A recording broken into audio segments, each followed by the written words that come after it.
back again for another tutorial about how to recycle your 3D print plastic. And I've developed a new technique, which is what today is about. So if you've done a lot, you've probably used kind of filaments that are different colors from different angles, such as this penguin, which is available on my mercari shop, Garden Mass. But you've probably also dealt with using a raft. I tend to prefer them because I'm kind of better safe than sorry sort of camp. And sometimes, you gotta deal with the raft. So, and depending on the colors, sometimes they work out and sometimes they don't. For example, this piece, where's my camera? There I am. It's kind of a golden pink, and when that melts together, it gets this kind of nice peachish color. Or like this, I think it's like purple, red, and yellow. Kind of this really cool red. Some, not so much. This stuff is black, yellow, black, golden, purple. And sometimes, sometimes just kind of come out muddy like this. I did this red and green stuff. Turns out it's nice purple. And while kind of maintaining some of the streaks. But, so the ones that don't turn out so nice, what do you do besides just kind of use it as like a filler, like on the back side of these? Do I have a good example? No, I don't. But I may have figured that out. Also, I will sometimes just do like the bottom part of Benchy, just do a quick check of my Z offset to see how this inscription is. And I kind of did something similar with that. Didn't fill in the best, but kind of interesting. So first off, you're gonna need a raft with the appropriate colors. You wanna get a decent piece. This will depend on which mold you're using, which I'll get to in a minute. Cut it up, you want it to be bigger than the mold. This has a couple of rips. Hopefully that won't be a problem, but we'll see. And hopefully at the end result, we'll get stuff like this. This is like gold, silver, copper filament that actually does blend well. This one is a black and blue, which also, they're pretty close, so it does blend too. Blends kind of nicely, but this one's a little iffy. I'm still working out exactly like how much pressure to work. But for the next step, I'll see you when my oven's preheated. Okay, so the oven is preheating, so we're back. And I selected a variety of rafts I have. And I kind of cut them down to about the right size, which honestly you just use a pair of scissors, which is what I did. Now, I find that this works best with simple, flat molds. As you can see, kind of done mostly the rectangular ones if you saw the samples earlier, which I might need a new one soon. I'm kind of running out of spaces. But what I'm going to do is I'm not going to put these in. Normally I would put, the color I want on the outside first. But what I'm going to do is I'm going to fill these with just kind of get into the brim with just whatever color I want. In case it bleeds through or is on the side, I want to pick something maybe more complementary. Like for this one, I'll pick some orange I have. And I'm going to just fill this up. And again, I want to overfill. Stay. And what I'm going to do is I'm going to let the fill part get completely molten. And then what I'm going to do is, when it's completely molten, I'm going to pull it out. I'm going to let it, because when it first comes out, when it's too hot, it's too sticky. I want it to cool just a smidge, although it's snowing outside, so just like 2 seconds with the window open should do that. Where it gets a little more firm, and can kind of pull it out with one piece, then slap the raft on underneath, and then put that back on. I'm just gonna give you a tip in case when I actually do it, goes too fast for me to narrate. So let's see, blue. I guess they'll probably save it. That's too small. There's a good one for that. And I haven't tried doing this long piece yet, but I think I'm gonna do this. It's from one of the Please Are Dragons. And at least on my settings, the bottom, the line's a lot more distinct. This layer's thicker. So it's more likely to see them.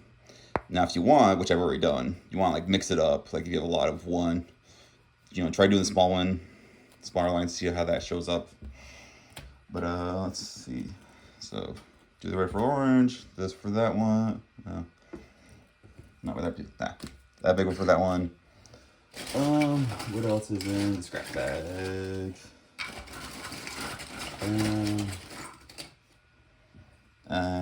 I'll do another blue for this one.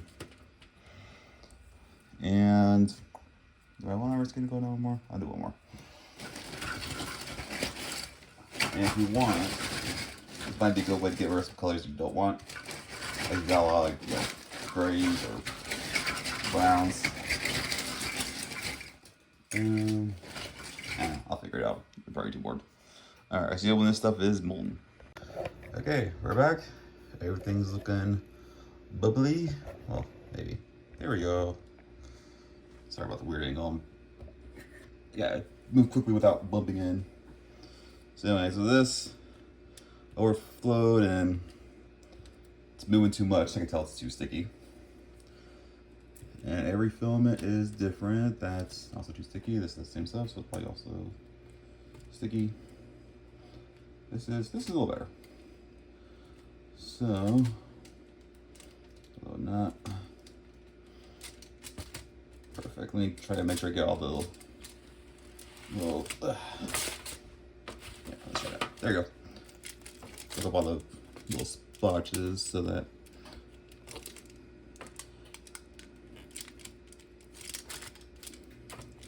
orange not contaminate the pattern, because that's kind of the whole point. So I'm gonna put this over. Hopefully the residual heat from the pan will kind of make this a little more malleable, and it'll start to sort of sink in. And if I wanted to, go ahead and top off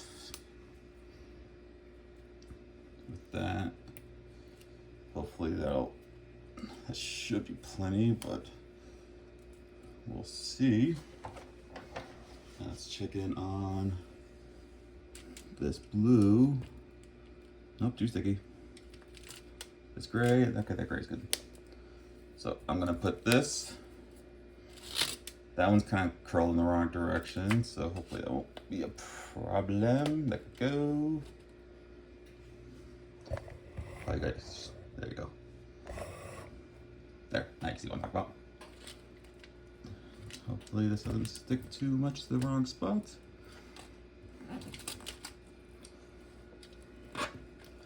Kind of smoosh. Hopefully that'll all come out in the wash. And this, still sticky. That fan you hear is actually the printer in the other room. So if I can kind of, if I wasn't filming, I would just, open the window and kill a minute, but don't want to waste your guys' time, although no one's actually watching these videos, so who cares? Alright, that's mostly clean. Pop in this long one.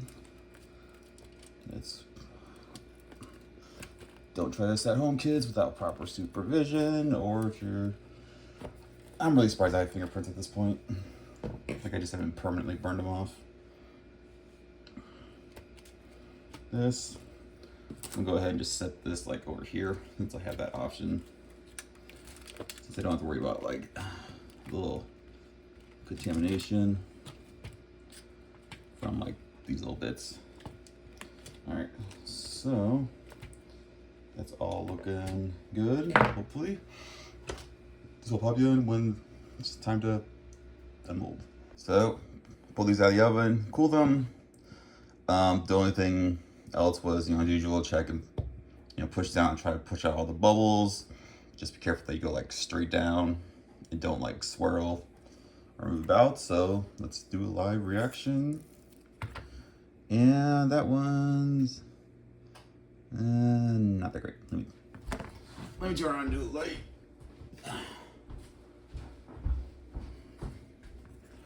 No, you could see some of the pattern. A little swampy looking. All right, let's try this one. Ooh, that's nice. I knew that gray was gonna show up at some point, but not too much smearing, but pretty good there. Let's do this one. Huh, interesting. The orange showed through a lot more. Whatever figures. The rest of the colors kind of blended together. Not bad though, at least, like I said, just in case, stuck with the color that works with it. And this last one has a lot of excess. Oh, yeah, it must have had a rip in it. There's the blue show through. You get some of the pattern, but again, I think just the nature of that color is a little swampy. So, you know, not perfect, but interesting idea. So, don't forget, Garden Master store on Etsy, Garden Master Mercari, plus 3D prints. Hopefully someone actually wants to support small business this year instead of just buying anything from Amazon, maybe. But yeah, I got another one in the oven, but I don't think it's really worth putting on the camera again, so see you next time.